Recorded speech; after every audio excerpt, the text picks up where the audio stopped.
Only 1% students know this. Yes, isn't it something interesting that we are going to study today? Yes, we are going to know something which will blow your mind. Okay, so what I'll do is, on the screen now, for 10 seconds, you will find 10 words which you have to try to recall. The time starts now.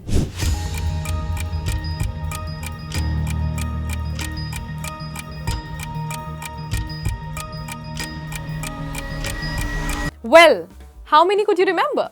Now let's do another exercise. What we'll do is, here are two images and you have to try to recall them, most of the part of it or the maximum of it, in the next 10 seconds. The time again starts now.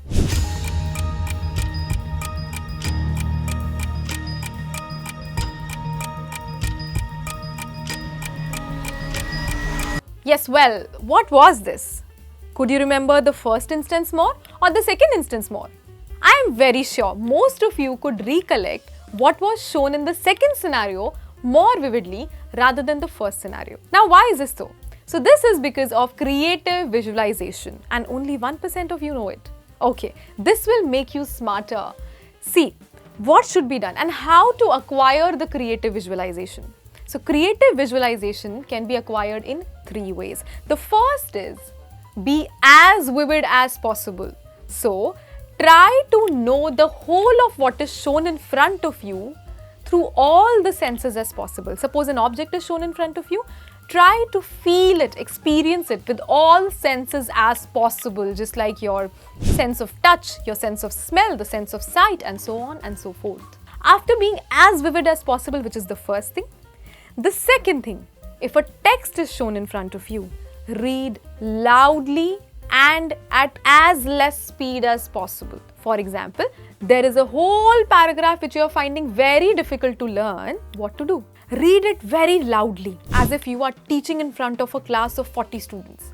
And word by word, each word should be as slow as possible in terms of the pace. For example, the whole text. Instead of saying, once upon a time there was a boy, say, once upon a time there was a boy. This way, your mind pays more attention to it and you are able to learn it easily also. In fact, you are able to learn it for quite longer time, retain it for quite longer time in your mind. And last but not the least, try to take picture of that object and then keep seeing that picture again and again. For example, there are a lot many formulas which are difficult for you to learn. Or for example, the periodic table in chemistry. What do?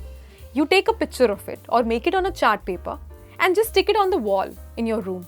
And as and when you go round and forth in the same room, you keep looking at it again and again. Because pictures are something which our mind recollects more. So these are the 3 ways wherein you can enhance your memory through creative visualization. And my dear friends, don't tell this to anybody because only 1% of you know it, right? So whom do we give today's shout out to? We give today's shout out to Kulmani Patnaik and Deepu Kumhar. Thank you for watching. Stay tuned at Letstute.